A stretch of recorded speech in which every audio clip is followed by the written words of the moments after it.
अस्सलाम वालेकुम नाजरीन, मैं हूं फैसल अब्बास और आज की इस वीडियो के अंदर हम बात करेंगे दो बड़ी अहम तरीन खबरें हैं।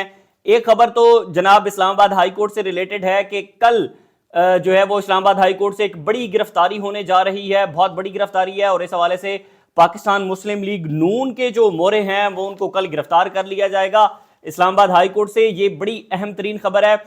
बेसिकली जो तौहीन अदालत का केस है इस्लामाबाद हाई कोर्ट के डिप्टी कमिश्नर इरफान नवाज मेमन पे, और ये 3 MPO ऑर्डर जारी करने के हवाले से ये केस था जिसमें शानदाना गुलजार साहिबा और दूसरी जानिब जो पाकिस्तान तहरीक इंसाफ के रहनुमा हैं शहरियार अफरीदी, उनकी जानिब से ये केस दायर किया गया था। इस्लामाबाद हाई कोर्ट में ये केस दायर था उनके पास जस्टिस बाबर सत्तार साहब की अदालत में, और इस पर जो है वो फैसला महफूज किया गया था। लेकिन थोड़ा सा अगर मैं इसका बैकग्राउंड आपको बता दूं तो ये जब से पाकिस्तान 9 मई के बाद पाकिस्तान तहरीक इंसाफ के जो रहनुमा थे उनकी गिरफ्तारियों का सिलसिला शुरू हुआ, तो उस दौरान जो डिप्टी कमिश्नर इरफान नवाज मेमन हैं जो कि इस्लामाबाद के डिप्टी कमिश्नर हैं, तो उन्होंने जो है वो मुख्तलिफ PTI के जो रहनुमा थे उनके 3 MPO ऑर्डर जारी किए। उसमें से तकरीबन 69 3 MPO order deputy Irfan Nawaz Memon ने जारी किए, और बहुत सारे 3 MPO ऑर्डर ऐसे थे जिनको इस्लामाबाद हाई कोर्ट जो है वो मुअत्तल करती रही। बार बार जो है वो डिप्टी कमिश्नर साहब उन्हें 3 MPO ऑर्डर जारी करते रहे। इस हवाले से फिर शानदाना गुलजार और शहरियार अफरीदी ने इस्लामाबाद हाई कोर्ट से रिजू किया, वो केस लगा। उस केस में तौहीन अदालत का केस था और उसमें एक मरतबा शोकाज नोटिस हुआ डिप्टी जो कमिश्नर हैं उनको, लेकिन उनकी जानिब से वो अदालत में पेश नहीं हुए और दूसरी दिन उनको एक और जो है वो शोकाज नोटिस जारी कर दिया गया। फिर उसके बाद जब पेश हुए तो उन्होंने अदालत के सामने मौक़िफ़ रखा कि मैं जो है वो शहर से बाहर था, कहीं अपने पर्सनल ज़ाती कामों में मसरूफ़ था, जिसकी वजह से अदालत में पेश नहीं हो सका। तो जो इस्लामाबाद हाई कोर्ट के जज हैं जस्टिस बाबर सत्तार, ये उनके अल्फाज थे, उन्होंने कहा कि आपने बड़ा स्टूपिड रवैया अदालत के साथ रखा है अदालत में पेश ना होकर, और मैं आपको इस पर शोकाज नोटिस एक और जारी करता हूं। तो इस दौरान डिप्टी कमिश्नर इरफान नवाज मेमन के जो वकील हैं उनकी जानिब से अदालत को यह कहा गया कि यानी कि जस्टिस बाबर सत्तार पर अदम एतमाद का इजहार किया गया और कहा गया कि आप इस केस को ना सुने, इस केस को किसी और बेंच के अंदर मुंतकिल करने की उन्होंने दरख्वास्त दायर की, जिसको जस्टिस बाबर सत्तार ने विदिन 10 सेकंड जो है उसको मुस्तरद कर दिया। और उन्होंने कहा कि ये अब आप हमें बताएंगे कि किस जज के पास आपका केस लगना है या किसके पास नहीं लगना।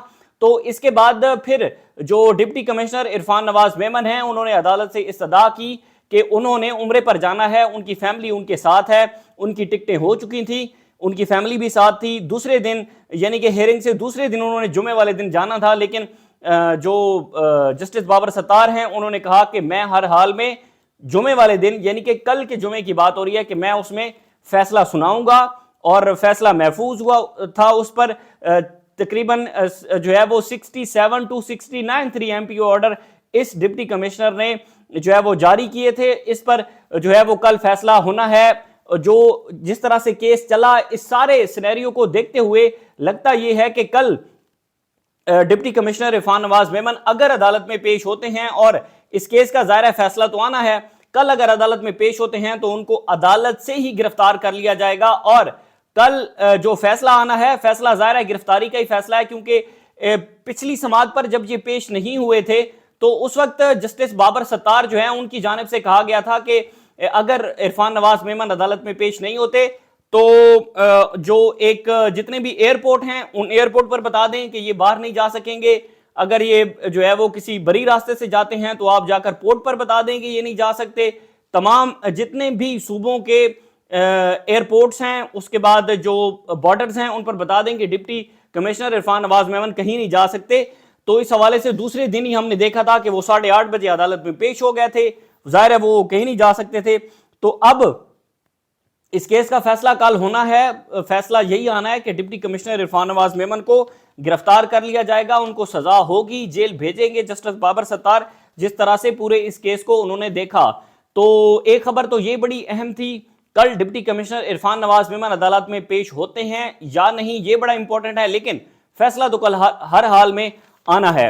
उसके बाद जो फैसला होगा उससे भी आपको आगाह करेंगे इस्लामाबाद हाई कोर्ट से बराह रास्त। लेकिन ساتھ ہی ایک اور بڑی اہم ترین جو ہے وہ خبر تھی، وہ خبر یہ تھی کہ جناب آج اڈیالہ جیل کے اندر جہاں پر جو عمران خان صاحب ہیں وہ وہاں پر قید ہیں اڈیالہ جیل کے اندر، اسی کے ساتھ باقی پی ٹی آئی کی کچھ رہنما ہیں، تو وہاں پر ایک بڑا ناخوشگوار سا واقعہ، یا ہم کہہ لیں کہ بڑا افسوسناک واقعہ وہاں پر پیش آیا کہ ایک قیدی تھے جناب، ان قیدی کی جانب سے دوسرے قیدی پر حملہ کیا گیا، اور دوسرے جو دو تین قیدی تھے، ایک قیدی نے حملہ کیا دو تین قیدیوں پر، ایک وہاں پر قیدی قتل ہو گئے، اور باقی دو لوگ جو تھے وہ شدید ترین زخمی ہو گئے، ان کو پمس ہسپتال لے کر آیا گیا۔ یہ اڈیالہ جیل کے اندر یہ واقعہ پیش آیا، جس میں وہ لکھتے ہیں کہ ملزم محمد احسن نے دیوار سے اینٹ نکال کر اپنے ساتھ والی بیرک میں گھس کر ایک دوسرے جو قیدی تھے ان کو قتل کر دیا۔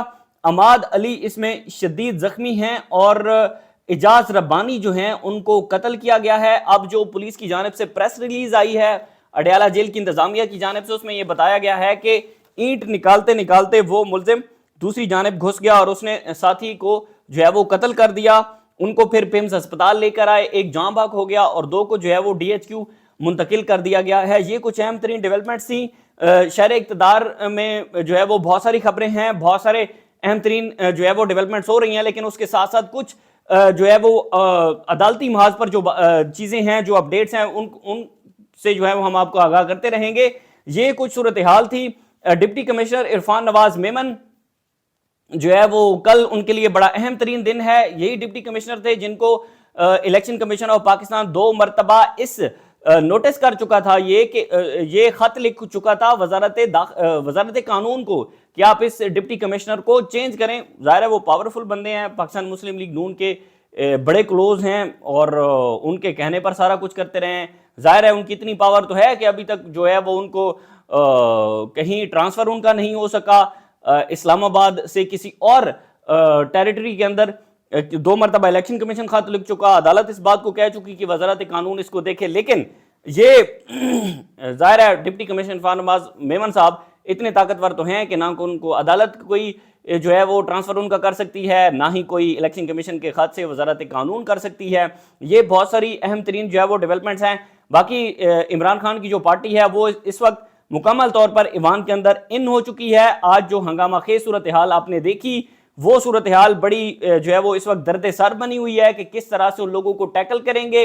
ظاہر ہے عمران خان کے نعرے لگتے رہے، فیس ماسک لوگ پہن کر آئے، عمران خان کے جھنڈے لے کر گئے پی ٹی آئی کے، اسی کے ساتھ ہی عمران خان کے جو فوٹو پکچرز تھیں وہ وہاں پر انہوں نے آویزاں کی، انہوں نے اپنے بیجز عمران خان کے لگائے ہوئے تھے۔ یہ کچھ صورتحال تھی۔ مزید جو بھی تفصیلات ہوں گی آپ کے ساتھ شیئر کرتے رہیں گے۔ مجھے اجازت دیجیے، اللہ حافظ۔